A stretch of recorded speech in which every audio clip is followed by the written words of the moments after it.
A few quotes that give a little bit of an idea of the tone of the book.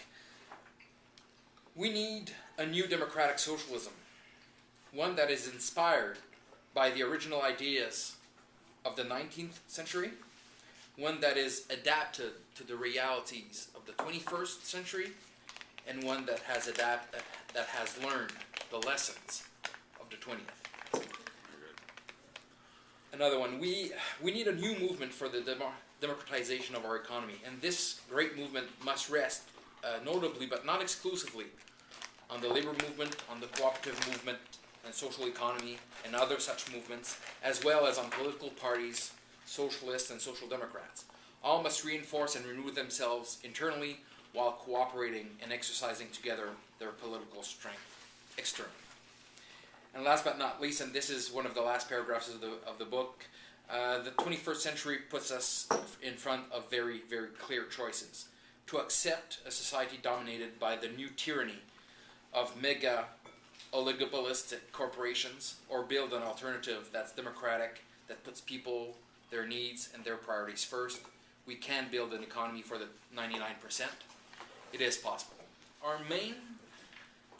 Not our main thrust, but our starting point is, of course, a critique of capitalism as it is today. But it's not, our main critique is not of capitalism as an economic system. Our critique is of capitalism as a political system. That capitalism is not just a means of producing and exchange and consuming. It comes with a power structure. And before anything else, capitalism is that power structure. And so in some instances we're challenging people when they say, that the problem is the market. No, the problem is not the market, because in fact, when we look at it more closely, well, the market can be a problem in some circumstances, but the major problem is not the market, because real capitalism, contrary to neoliberal ideology, neoliberalism and capitalism, two different things. Neoliberalism, the ideology; capitalism, the real system. And what we're saying is that our new capitalism is not, even though it claims to be neoliberal, it is not. Why do we say that? Neoliberalism talks about the importance of free markets. When we look at it more closely, the current economic system is less and less based on markets and more based on monopolies or quasi-monopolies, or at least oligopolies in crucial sectors of the economy. So when maybe 30 years ago we had some competition between business, now with acquisition and mergers and so forth, we have less and less, and now these mega corporations are distorting the economic process, but also the political process. Again, very quickly, what we call the new capitalism is based on oligopolies, so basically a very small number of corporations that control the market. Corporatization, we have less and less corner stores and small owners and real small and medium-sized businesses. Everything becomes merged or bought by these mega corporations. Globalization, of course, that attacks the role of government and our collective democratic control, and financialization.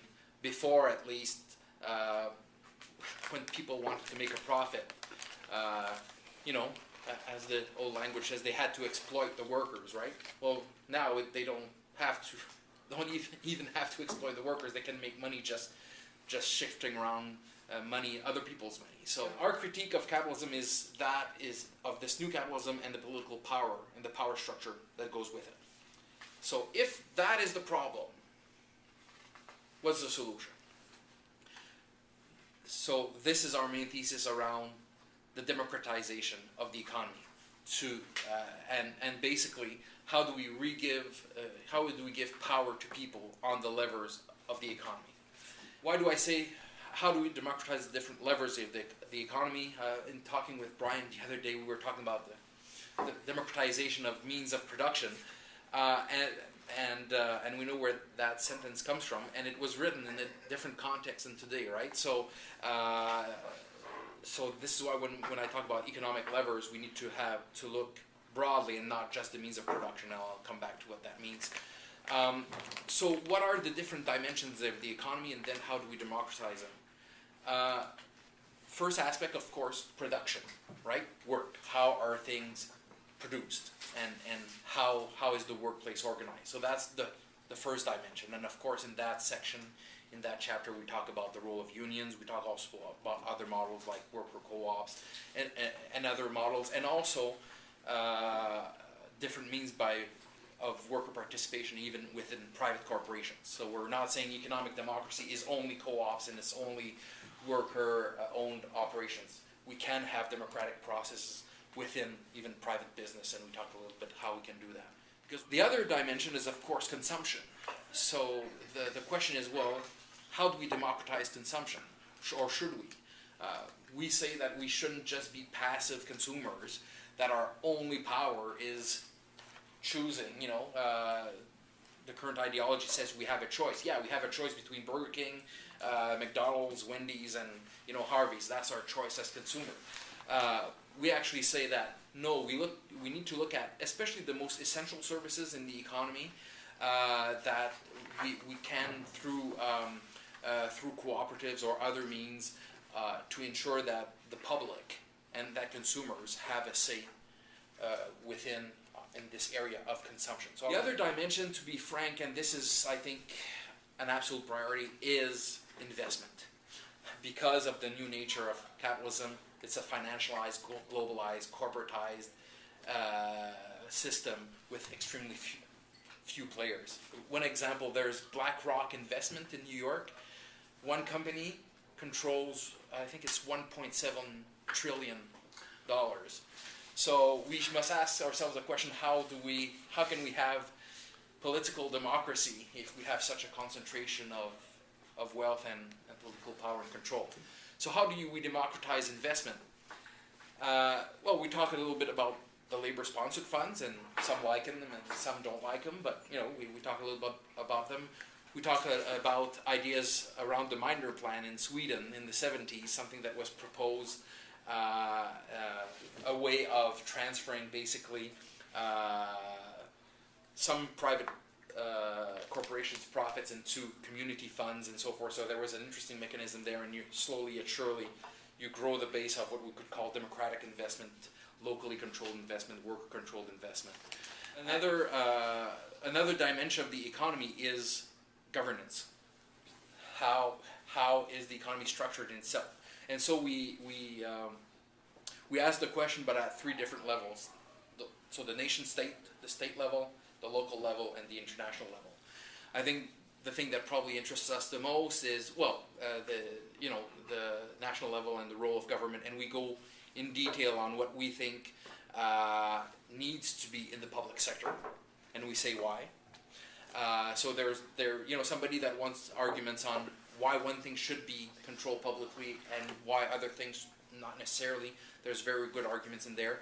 So the book is certainly not.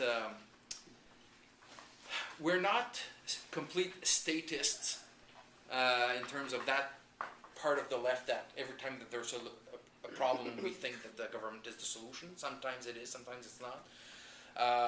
But we're not completely on the libertarian or anarchist left saying that the state is always the problem and we can't do anything. So the book rests on those two pillars, right? What can the state do, and what can civil society do? About it quickly, those who know me know that I like to use the term pragmatic radicalism. That as a left we should be radical, we should be visionary in terms of the objective. We should look very far ahead and be very radical in our thinking. But practically in how we get there, we need to be completely pragmatic. We need to have stuff that actually works. I'm not interested in something if it's a nice idea and doesn't work. And so that's kind of the approach. And I think one of the originality of the book is it says to the left, stop looking at just one model. Stop looking at what is the answer to this. Because what we're saying is basically we're defining the enemy. This new corporate capitalist model that's been developing since the last 30 years. So and the political power that comes with it, especially. So if that's the enemy, what's the solution? Well, perhaps it's not one solution, but it's a multitude of smaller solutions that, if put in place and if they start working together, will ils vont tisser. They will be the network that will be that bigger alternative. But we're actually saying, forget trying to find that one answer. There's not one answer. There's a multitude of alternatives we need to look at. And we're not only going to make friends because in the left, because we're actually saying to the gang that's more the radical left, we're taking them and said, look, we need stuff that works. We need to get involved. We can't just criticize. We need to get involved. So we talk to them, but we also turn around and talk to the more moderates and say, look, you've lost your vision here. Our goal is not just to manage capitalism. Our goal is to build an alternative to capitalism.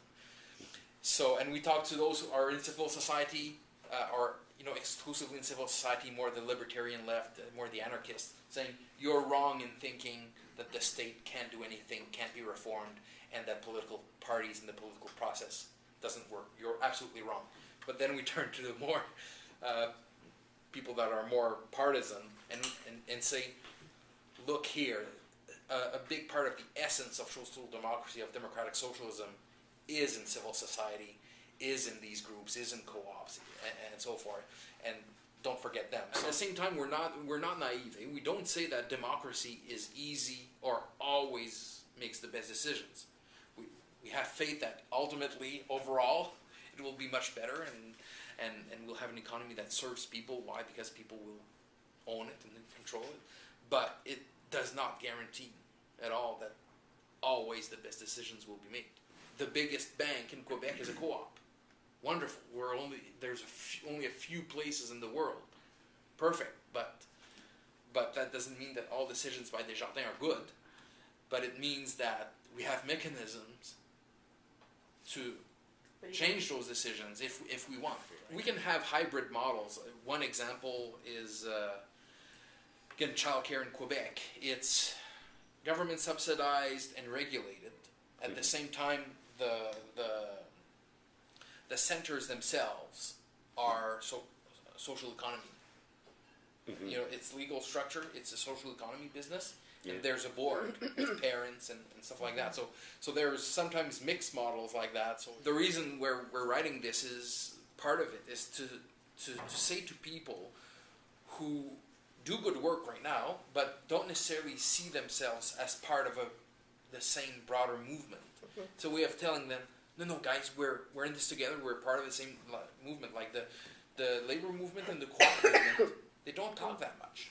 And and some would say, well, there's a lot of issues where, yeah, I know, but and sometimes our political parties don't do as good job as they could in linking with civil society, and that's another problem that we address. But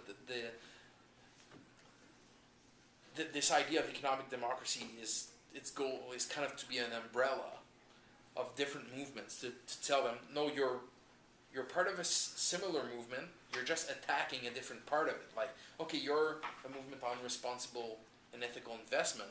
Your job is not contradictory to the person here that's in the worker co-op, or that's or this person working on this issue in a union, or the public sector employee.